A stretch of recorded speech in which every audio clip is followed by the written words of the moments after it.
दोस्तों, यह कहानी करिश्मा और संजय की है, जो बहुत अच्छे दोस्त थे। करिश्मा और संजय कई दिनों से एक दूसरे से मिलने की कोशिश कर रहे थे, लेकिन अलग अलग शहरों में काम करने की वजह से ये दोनों नहीं मिल पा रहे थे। लेकिन कई दिनों की कोशिशों के बाद इन दोनों ने दिल्ली में मिलने का प्लान बनाया। करिश्मा ने घूमने की सारी जगहों की एक लिस्ट बना ली थी। उसने सब कुछ अपने तरीके से प्लान कर लिया था, ताकि एक अनजान शहर में जाने के बाद उन दोनों को किसी भी तरह की परेशानी का सामना ना करना पड़े। स्टे करने के लिए करिश्मा ने एक होटल में रूम बुक कर लिया और 18 मार्च की रात को दोनों दिल्ली के एयरपोर्ट पर मिले थे। करिश्मा: हेलो संजय, पता है मैंने आपको कितना मिस किया। संजय: मैंने भी तुम्हें बहुत मिस किया। दोनों एयरपोर्ट से सीधा होटल की तरफ निकल गए। करीबन 1 घंटे के बाद दोनों अपने होटल पहुंच गए।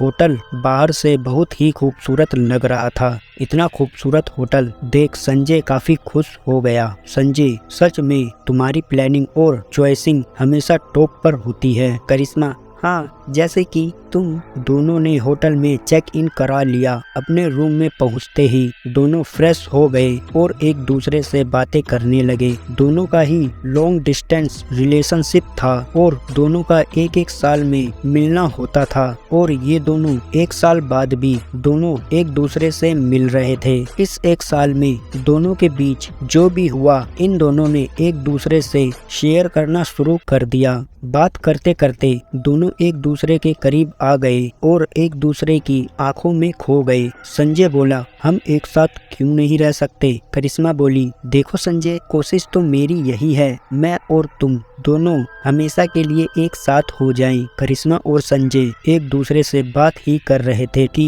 तभी रूम के एक बाथरूम में से कोई आवाज आने लगी। पहले तो उन्हें लगा कि गीजर में कोई प्रॉब्लम होगी, लेकिन ध्यान से सुनने पर करिश्मा ने यह महसूस किया कि ये किसी की दीवार पर नाखून मारने की आवाज है। ऐसा समझ में आते ही करिश्मा काफी डर गई और वह संजय को यह बात बताती है, जिसके बाद संजय बाथरूम की तरफ बढ़ने लगा। संजय बोला: वो तो बाथरूम में बिल्ली थी, तुम बेकार में ही डर रही थी और साथ में मुझे भी डरा दिया। करिश्मा बोली: मैंने तुम्हें खामखा डरा दिया, सॉरी। फिर दोनों ने चैन की सांस लेते हुए दोनों वहीं बेड पर लेट गए और एक दूसरे से बातें करने लगे कि तभी उन्हें महसूस हुआ कि उनके बेड के नीचे कोई गहरी गहरी सांसें ले रहा है। अब ये बात तो दोनों ने महसूस की, जिसके बाद करिश्मा ने बेड के नीचे देखा। उसे जो दिखा उससे करिश्मा की तो सांसें ही अटक गई और वह जोर जोर से चिल्लाने लगी। संजय को कुछ समझ में नहीं आया और उसने भी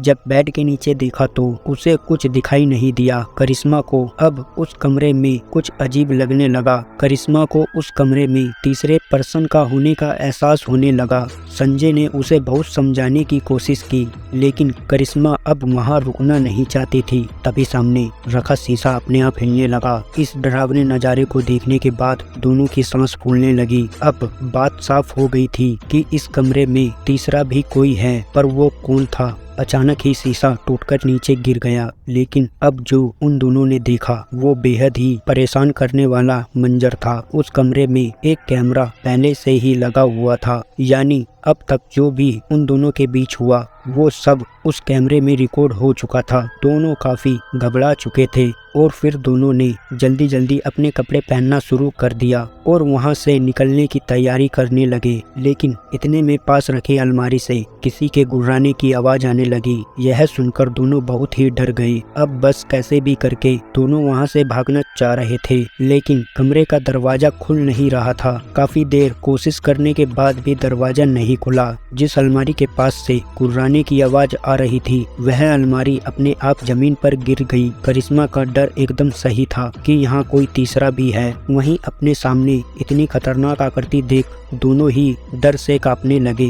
कि तभी हवा की तेजी से उस आकृति ने संजय का गला पकड़ लिया। संजय जोर जोर से चिल्लाने लगा, उसका दम घुटने लगा था। करिश्मा भी संजय को बचाने की कोशिश कर रही थी, लेकिन वह कामयाब नहीं हो पा रही थी। फिर संजय ने ने पूछा, तुम्हें मुझसे क्या चाहिए? संजय के पूछते ही उस भूतिया आकृति ने हवा में कुछ लिखा। सच बोलो। यह पढ़कर किसी को भी कुछ समझ नहीं आया। उसके बाद उस भूतिया आकृति ने फिर से कुछ लिखा। कैमरा।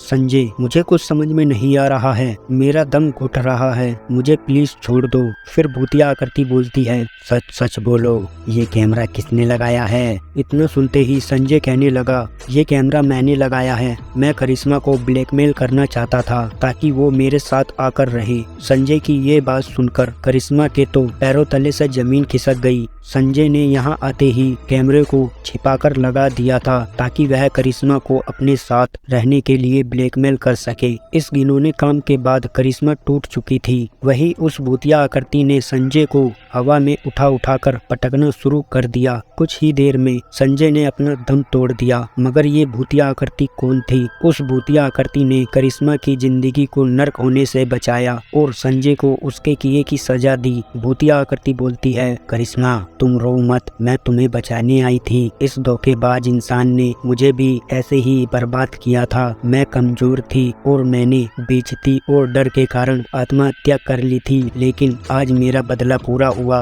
अब ये किसी के साथ भी ऐसा नहीं कर पाएगा। दोस्तों, अगर आप भी अपनी गर्लफ्रेंड या बॉयफ्रेंड के साथ होटल में स्टे करते हैं तो आप भी इस बात का जरूर ध्यान रखें। दोस्तों, आपको ये हॉरर स्टोरी कैसी लगी हमें कमेंट में जरूर बताएं और हम मिलते हैं आपसे अपनी अगली हॉरर वीडियो में। तब तक के लिए बाय बाय।